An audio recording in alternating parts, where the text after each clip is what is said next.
Kenapa sih kita di Indonesia tuh cuma ngandelin 3 aja? Kalau nggak Gojek, Grab, ya Shopee Food. Padahal dulu ada Uber, tapi udah hilang dari Indonesia itu semenjak 2018. Nah, ini unik nih, mari kita bahas yuk. Nah, mereka tuh nyiptain fitur komunikasi via telepon atau SMS dalam aplikasi agar pengemudi dan penumpang saling membangun rasa percaya sebelum perjalanan gila. Fitur berbasis kearifan lokal ini sendiri itu dinilai sangat sukses hingga akhirnya dialihkan oleh kantor pusat untuk diterapkannya di seluruh aplikasi Uber di dunia. Fungsi actuating Uber ini tuh sempat membawa inovasi besar lah pada zaman itu di 2014-an. Nah, kemudian ada controlling atau pengendalian. Di sini nih Uber gagal memitigasi 2 kendala besar. Loh, kenapa? Ini nih, secara finansial akibat perang subsidi tarif yang sangat agresif ya pada saat itu melawan Didi Chuxing, fungsi kontrol internal Uber sendiri itu nyatet kerugian fantastis itu sampai 1 miliar dolar AS atau 13,5 triliun rupiah setiap tahunnya. Itu tuh 13,5 triliun rupiah itu cuman untuk bertahan hidup di Tiongkok aja. Lebih parah laginya tuh itu terjebak dalam administrative distance atau jarak administratif yang ketat. Pemerintah Tiongkok itu memperketat pengawasan melalui aturan baru driver yang wajib memiliki sistem hukou. Kendaraan harus berplat nomor lokal dan seluruh data server harus ditempatkan di dalam negeri. Politik ini tuh membuat fungsi kontrol operasional mereka lumpuh karena tekanan tanpa henti ini. Pada Agustus 2016 inilah titiknya manajemen Uber mengambil keputusan pengendalian krisis terakhir, yaitu mereka memberikan saham mereka ke Didi Chuxing dengan kepemilikan sahamnya itu 20% tanpa hak suara.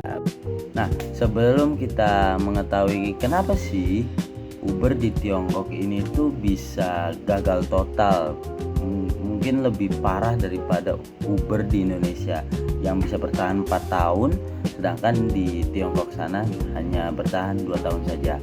Nah, kita harus tahu dulu nih gimana sih dari kacamata seorang manajemennya itu. Kita harus tahu dari 4 fungsi manajemennya itu sendiri, yaitu planning, organizing, actuating, dan controlling. Sebenarnya tuh Uber itu sendiri tuh nggak bisa nyamain Tiongkok dengan pasar barat, sama kayak di Indonesia lah. Pertama tuh mereka ngerencanain dengan mengubah nama, yaitu Youbu, yang bahasa lokal berarti itu sebuah langkah maju yang bagus. Nah, yang kedua sendiri itu mereka merencanakan psikologi budaya setempat itu memberi diskon pertama sebesar 8,88 renminbi. Mereka juga merencanakan layanan nirlaba bernama People's Uber untuk menarik hati masyarakat itu sendiri ya. Nah, yang kedua sendiri itu ada organizing atau perorganisasian. Di sini itu kita lihat nih gimana sih cara Uber itu nata SDM untuk menggunakan pendekatan polisentris. Uber itu mengorganisasikan timnya dengan merekrut jajaran manajemen dan pengawal asli dari masyarakat lokal Tiongkok itu sendiri. Kenapa? Agar operasional mereka selaras dengan konsep Mianzi. Namun kesalahannya di sini juga nih. Organisasi adalah taktik aliansinya. Uber itu mengorganisasikan dukungan dengan menggandeng Baidu sebagai investor lokal. Langkah ini ternyata kalah kuat nih dari Didi Chuxing yang berhasil mengorganisasikan kekuatan raksasa kembar Tiongkok, yaitu The Most, Alibaba, dan Tencent. Nah, kemudian kita ketiga nih, actuating atau pengarahan. Gimana sih manajemen mengarahkan nilai sosial lokal agar masuk ke dalam operasional perusahaan.